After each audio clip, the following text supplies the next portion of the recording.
Leo Tolstoy is one of the few writers in the pre-contemporary age to explicitly lay out his aesthetics, his beliefs about art.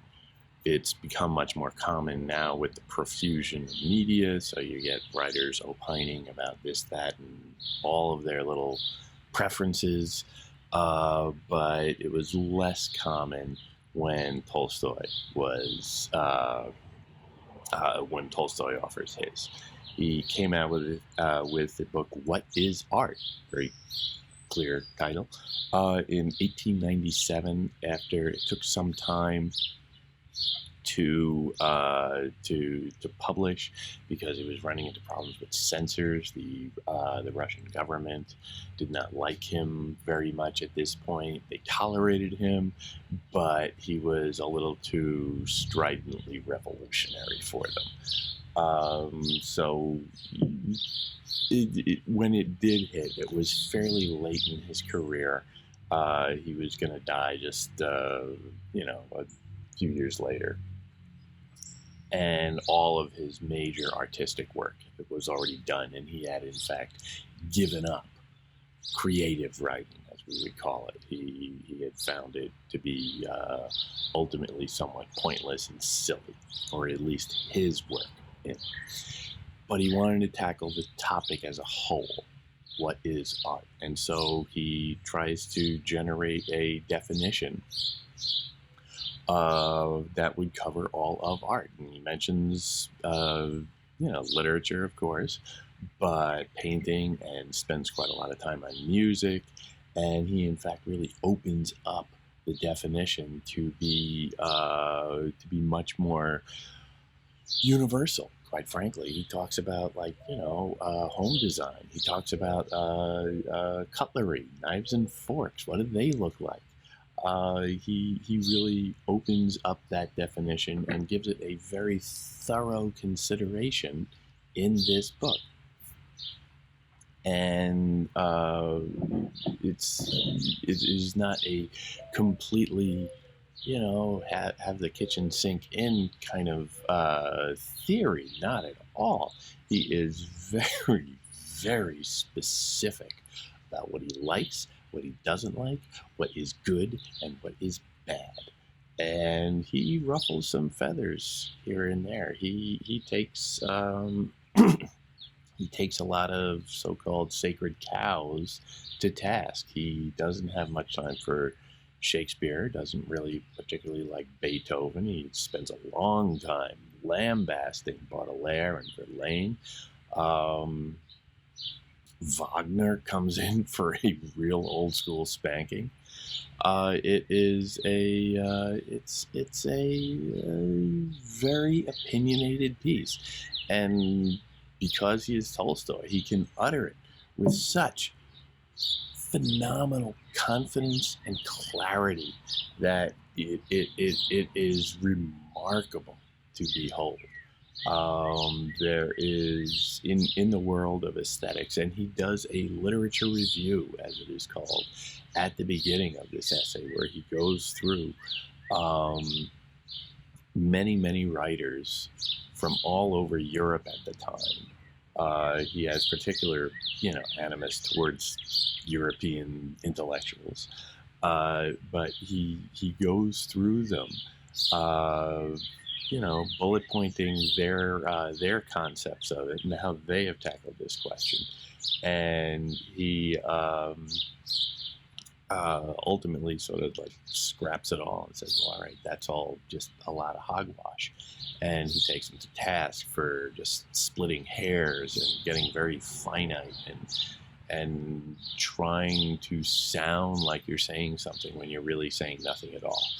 He, by contrast, comes out and just delivers from brings the tablets down from the mountains. It's almost like this grand, authoritative, confident, clear definition of what is art. And for all of that, it also has a lot of his personality quirks in it. You can't say that it is a particularly objective definition because he is a distinctly subjective person. And his little quirks come in. The definition he offers is one that is, on its surface, fairly open and universal. Art as a human activity, consisting in this, that one man consciously, by means of certain external signs, hands on to others feelings he has lived through, and that other people are infected by these feelings and also experience them. So, a couple of things on that. You don't hear anything about beauty. He particularly does not like the concept or the fascination with beauty that art seems to have, and he rips through that pretty decisively.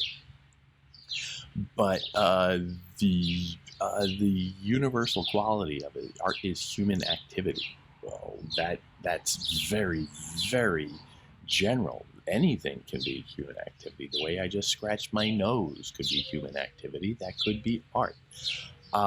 It is about communication, which is a very specific concept. It is taking to task the idea of it's tossing out beauty. It is directly taking on a theory that was somewhat prevalent at the time of art for art's sake, popularized by people like Oscar Wilde and the essayist Walter Pater and a bunch of other writers at the time who were concerned primarily with creating and capturing beauty for to dazzle the reader, let's say, or the receiver or appreciator of art in any genre, whatever you want to go with there. But here he's saying, no, this has nothing to do with any of that. Art is not about beauty. Art is not about just being its own refined self, its own glimpse of the ideal, shall we say. Art is communication. Art is inherently social. It happens between human beings. And so it is concerned with, it is an unavoidably social milieu. This is a major tenet of realism.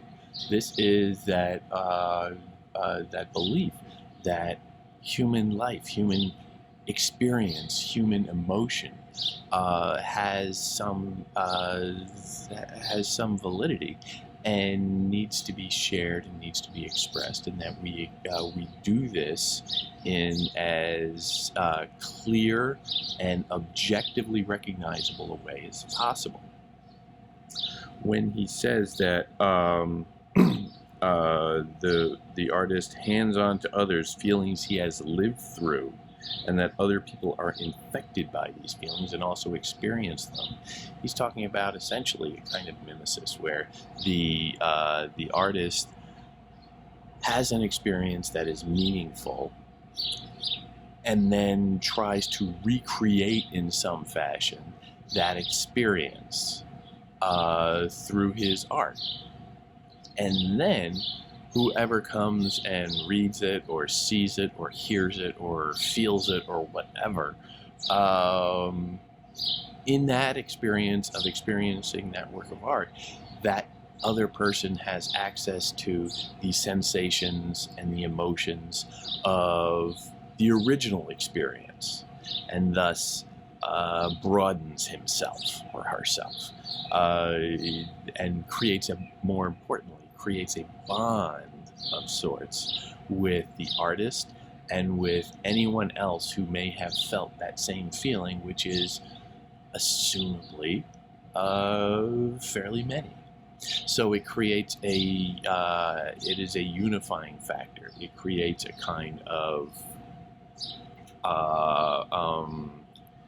shared experiential understanding of what it is to be a human being. And this is remarkably open, remarkably democratic, remarkably simple, and quite beautiful in its concept.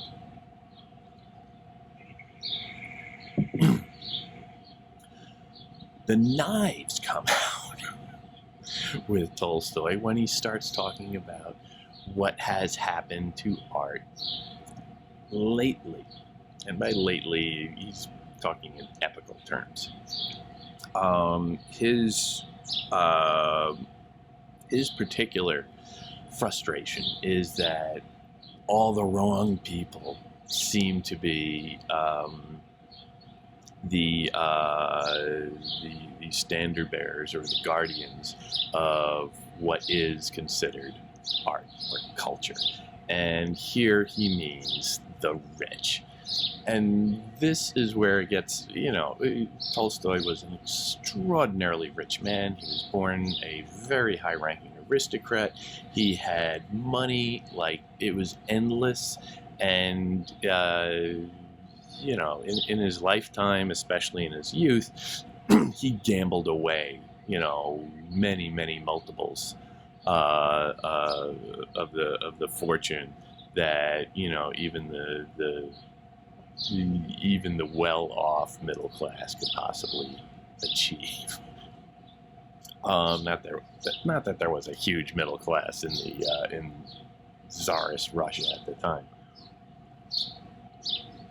but he when he starts talking about the rich, it starts to get very pointed, and the beautiful, open-hearted universality of that original definition of art starts to really crimp, because you start to see Tolstoy, the human being, and not just Tolstoy, the oracular,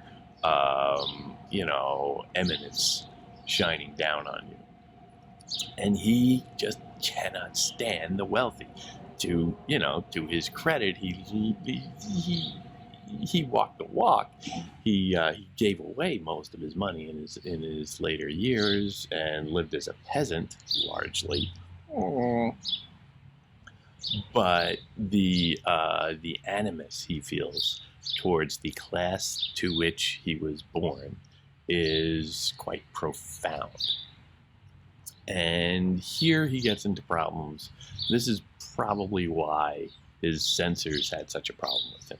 The aggravation that he can cause, I would assume, is quite significant, considering that this is 20 years before the revolution that will overthrow the Tsar and institute communist government.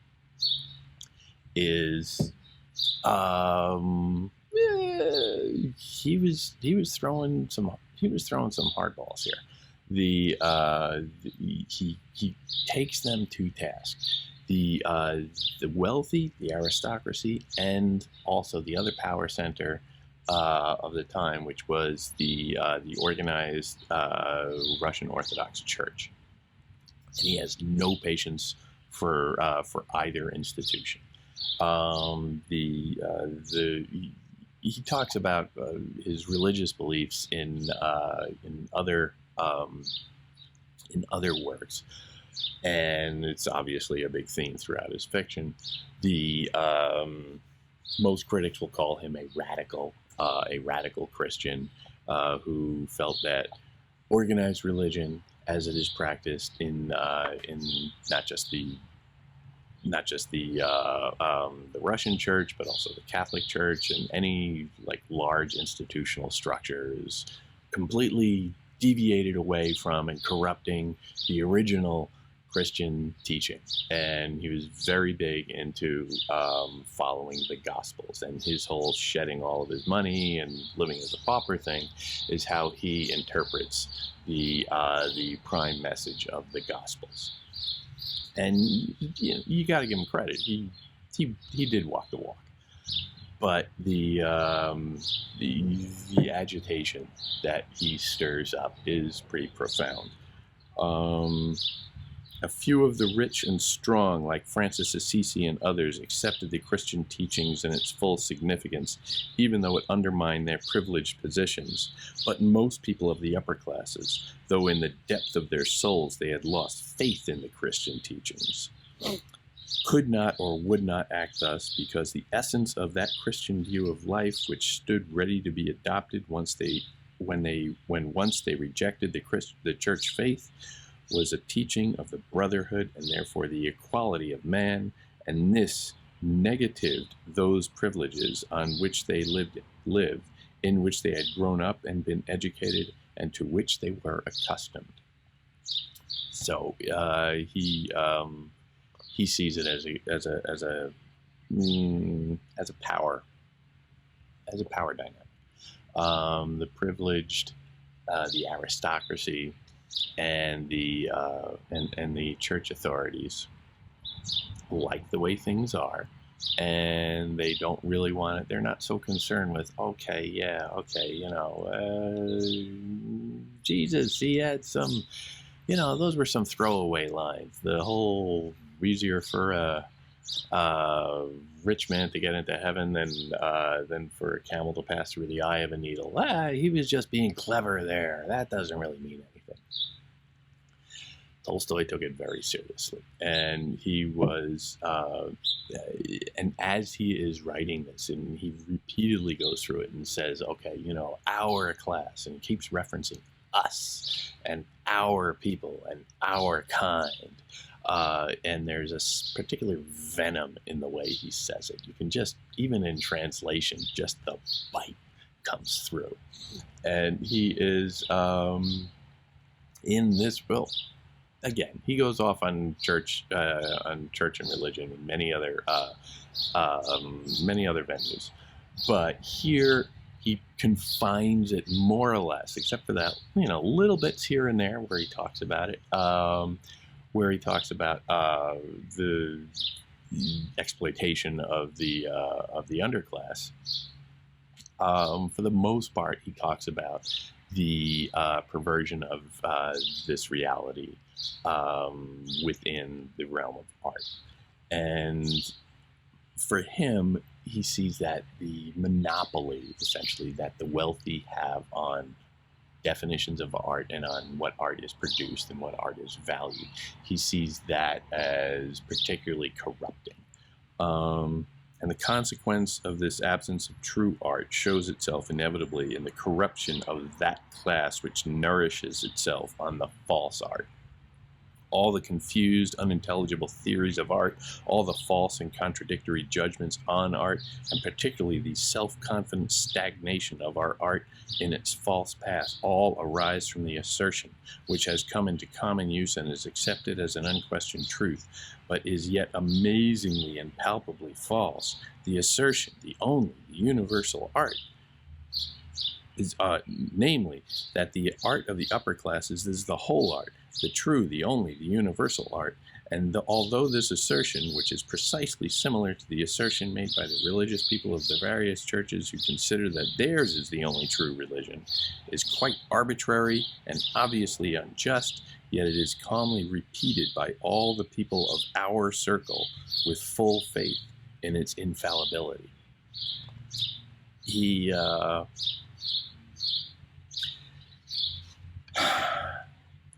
has no patience for dilettantes and wealthy layabouts who, proclaim this, that, and the other thing about what a great artistic masterpiece is, but who ignore so many others, like, that's just, that's so common. Tolstoy likes the common. He goes full bore socialism, essentially, at many points. He opens the book with a story about how, a production in a theater involves all of these workers, thousands of people laboring to produce this thing, which he says is ultimately just worthless. And he finds that he takes particular umbrage at the fact that the people who are doing all of that work for it and being paid very little for it don't even particularly like it. They can't understand it. It just makes no sense to them. But that the polite, refined folks who did nothing for this production, they sit there and they clap and they say, "Oh yes, it's wonderful." He really, the venom comes out with that. When he talks about the defenders of our exclusive art, he says they cannot help knowing that fine art can arise only on the slavery of the masses of the people and can continue only as long as that slavery lasts. That's revolutionary talk. That is communist talk. That is him, giving a little peek as to, like, this is coming. He was a very wise man, and he could see that, all right, his society is barreling towards a reality that it's maybe not prepared for, while the upper class wasn't.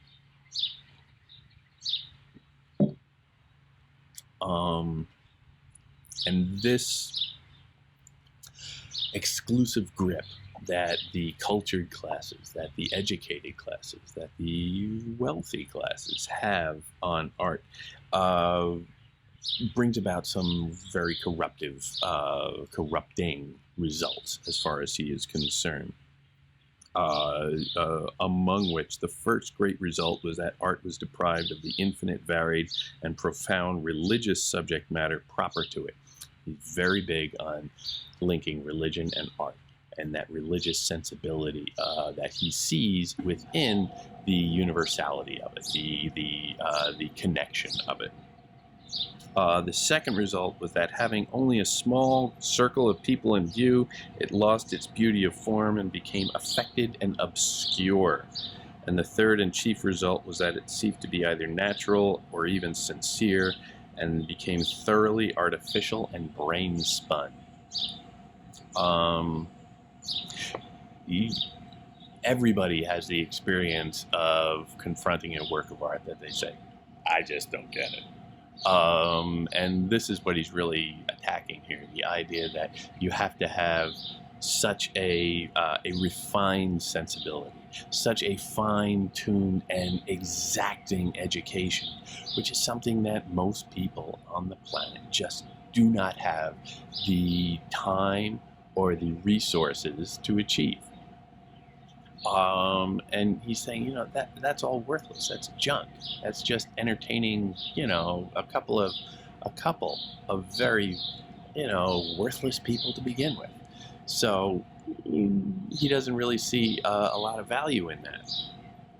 The impoverishment of the subject matter of the upper class was further increased by the fact that, ceasing to be religious, it ceased also to be popular.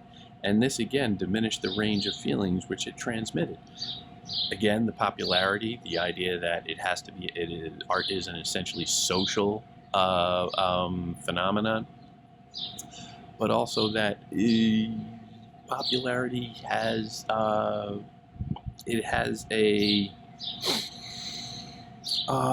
universal definition to it. It's not just that's just so popular.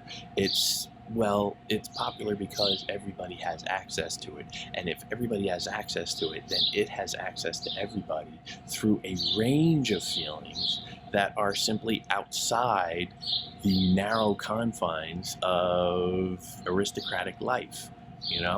Not everybody knows not everybody knows the specific horror of showing up at opening night of the opera and seeing somebody else wearing the same hat. That might be a catastrophe in your life. But at the same time, those people have no idea what it's like to say, I'm going to skip lunch this month because I've got a bill coming. It's all valid. Say what you want about the hat, but the lunch is also part of human experience. And that sensation of seeing the world and seeing reality through another person's eyes and sharing that bond for a moment, realizing, hey, I didn't know that you were going through that, or hey, I thought I was the only one who felt that way. That is the proper role of art in Tolstoy's terms. He is Let's see. He defends against the idea that, well, okay, yeah, but common people, they have no capacity to understand stuff. They really just want to, at the end of a long work day, they don't want to think. They're just tired. They want to, they want to turn on Fox News and just, laugh at stupid stuff. They're not interested in real thought. They're not interested in great art. They don't have the capacity, because it is a muscle that needs to be exercised every now and then. And his response to that would be, it cannot be said that the majority of people lack the taste to esteem the highest works of art. The majority have always have understood and still understand what we also recognize as being the very best art. The epic of Genesis, the gospel parables, folk legends, fairy tales, and folk songs are understood by all. So here he's showing an interesting mashup there of Genesis, the Christian parables, and then he gets into fairy tales and folk stories. He was a very big fan of the Brothers Grimm and their project, because it is universal, it is popular, it is culling stories from ordinary, common people. The Grimm brothers weren't necessarily writers so much as they were anthologists. They were just going around collecting stories and putting them together. And they, in a way, then they took oral storytelling and made it literature. Tolstoy sees that as rich artistic material. Tolstoy sees that as the common voice of humanity speaking a language that everybody can get, because rich people understand fairy tales too.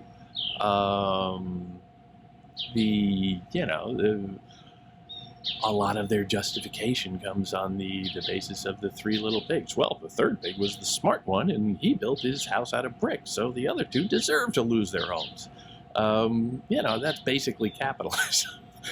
Or at least it's not capitalism, but it is a defense of inequality. But the point is, fairy tales and folk songs and ordinary productions, which he links with Genesis and the Christian parables, appeal to everybody. Everybody can get them. They tend to be very simple. The writing style of Genesis is remarkably stripped down. It has none of the ornamentation that you find in like Homer or other stuff of that era, but it is approachable. It is graspable. It is universal in its capacity to reach, and its capacity to be reached by people seeking it. Well, I don't want to go there.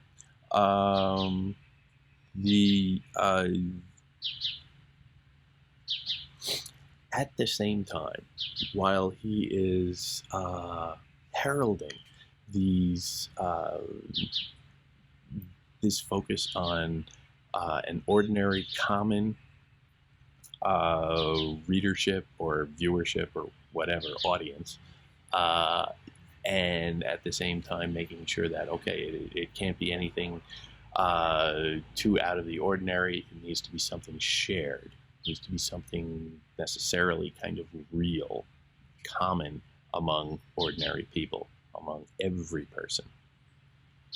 He does take a shot at realism as a concept.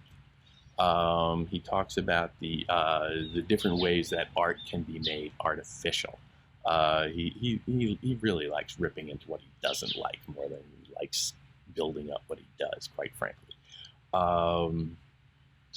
And so he goes after the techniques that he sees as particularly pernicious, that artists will just grind out work, hoping to make money from it, get fame from it, whatever their motivation is, but that they are, in a certain sense, just knocking it out according to certain set formula and just trying to paint within the numbers. One of those points of artificiality that he sees is in a sense realism, and he talks about how it's not art to just sit there and note this was there, that was there, this was there.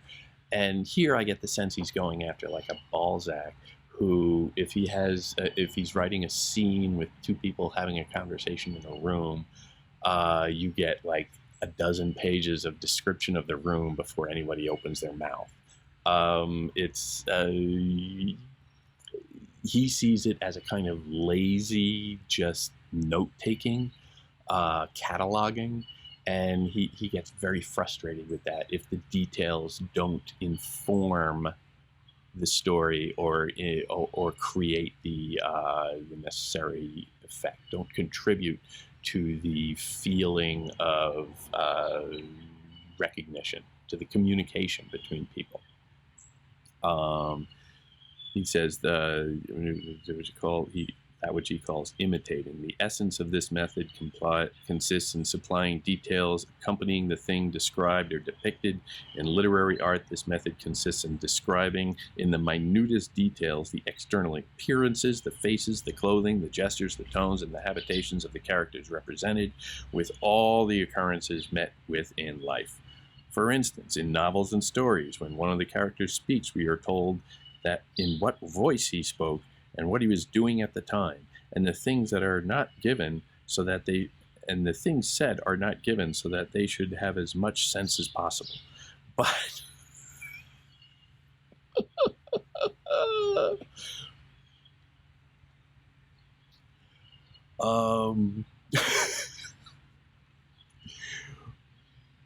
that line just cracks me up. But he's taking the task. Okay, don't just sit there and list all of this stuff. It gets tiresome.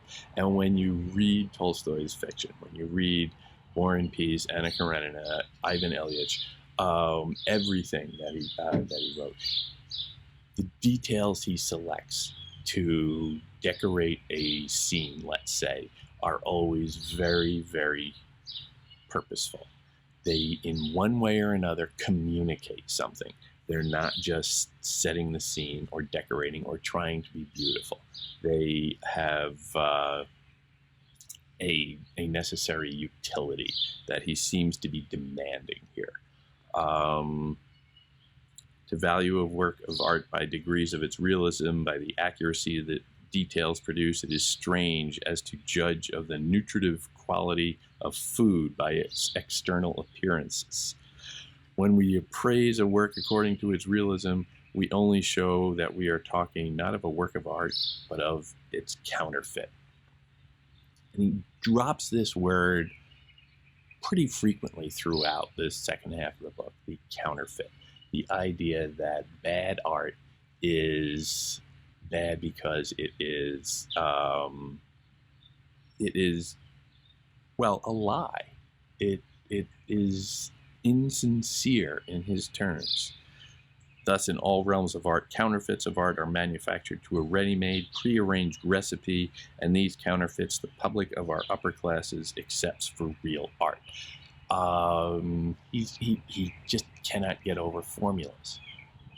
Now, the formula, you can say, goes back to Aristotle, who identified beginning, middle, and end, and the unities and all of this stuff, all of these conventions of art that Aristotle, to his credit, was saying, well, okay, I have surveyed art, and this is what I can see. This is what it seems to be following.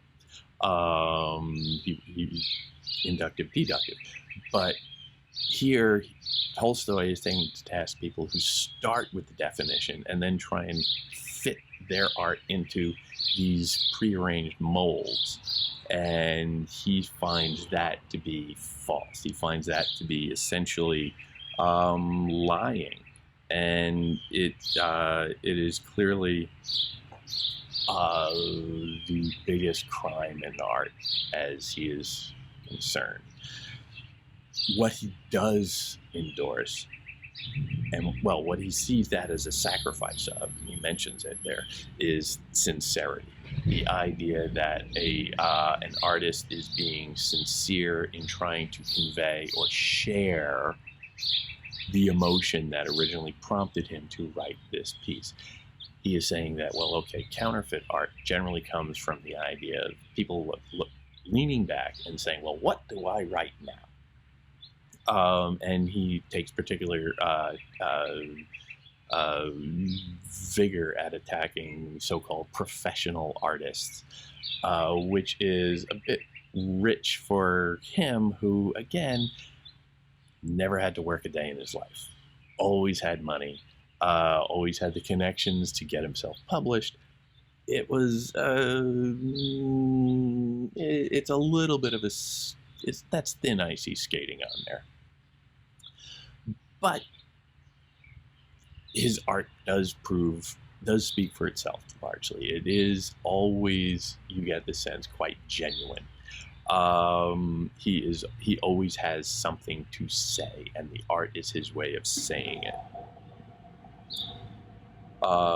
Most of all is the degree of infectiousness of art increased by the degree of sincerity of the artist. As soon as the spectator, hearer, or reader feels that the artist is infected by his own production and writes, sings, or plays for himself and not merely to act on others, this mental condition of the artist infects the receiver, and contrariwise, as soon as the spectator, reader, or hearer feels that the author is not writing, singing, or playing for his own satisfaction, does not himself feel what he wishes to express, but is doing it for him, the receiver, a resistance immediately springs up, and the most individual and the newest feelings and the cleverest technique not only fail to produce any infection, but actually repel. Bad art repels. People can sense it. It's like, this guy's just a hack, and they pull back. They resist it. Sincerity is the most important characteristics of good art. It is always complied with in peasant art, and this explains why such art always acts so powerfully. Peasant art, again, with the peasants. You don't have to go too far into Tolstoy's creative works to find evidence of his Slavophile tendencies, where he is celebrating the common people of Russia. He's going out there and hacking down all the wheat with all the peasants, the serfs in the field. And here we see that peasant art, the same thing we get from folk tales, the cutlery, the knives and forks, the artifactual element of art, the arts and crafts of art, the peasant art, he feels, is in its primal elemental essence, is accessible to everyone, because it's dealing with universal and shared conundrums, emotions, questions.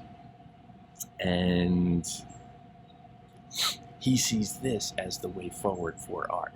He sees all of the fancy stuff that's just for the refined taste as the corruption, because ultimately he wants art to be linked to religion. He spends a lot of time on that, but he sees that as a universal applicability for art, and that is its proper function. All art has this characteristic, that it unites people. Every art causes those to whom the artist's feeling is transmitted to unite in soul with the artist, and also with all who receive the same impression. But non-Christian art, he doesn't get into non-Christian traditions. He sees Christianity as particularly special. So, he he was aware of and studied many different languages, many different traditions. So he was very well aware of Hindu traditions and others from the Far East, Buddhism and what have you. But he is in his confidence and in his his dogmatic nature. He does. He prioritizes Christianity very clearly. Non-Christian art, while uniting some people together, makes that very union a cause of separation between these united people and others, so that union of this kind is often a source not only of division, but even of enmity towards others.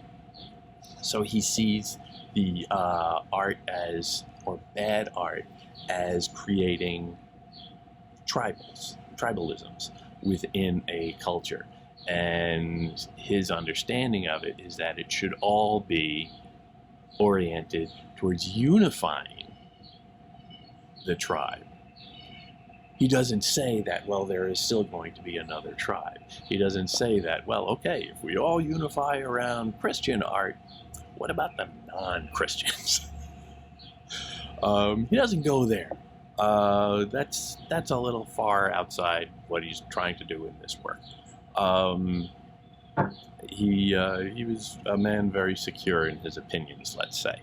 The point is, within realism, and I think we can see that this is a theory primarily addressed towards realism, towards dealing with something that everybody can recognize, is not so metaphysical, is not so esoteric, is not so refined as to be outside the ken, let's say, of everybody. He wants ordinary, common, universal application for art. He wants a kind of realism that communicates to everyone through media that they can understand. And what most people can understand is realism. Realism is how you reach people. When you start talking about much more abstract things that are only really available in your imagination, it's harder to access, it's harder to share, and it's harder to use that imagery to reach other people who have no idea what is in your imagination. And so he is seeing realism as a proper conduit for art, the way you reach people. Even while within that tradition, he is criticizing it a little bit. And he is saying, okay, we don't need all the details. Oh, really? Okay. It was, the curtains were eggshell, not quite white, but not quite gray, and they were just in the middle, but it depended on how the light came through it. Like, stuff like that, he's not that interested in. He thinks that just, you're just generating words at that point. You're just generating stuff. You're generating bad art, which is going to repel. Look back to Genesis. Look back to the Christian parables and the very minimalist, narrative-driven essence of those works. That's the language that realism should speak. That's the language that art should speak. Simple, universal, and unifying.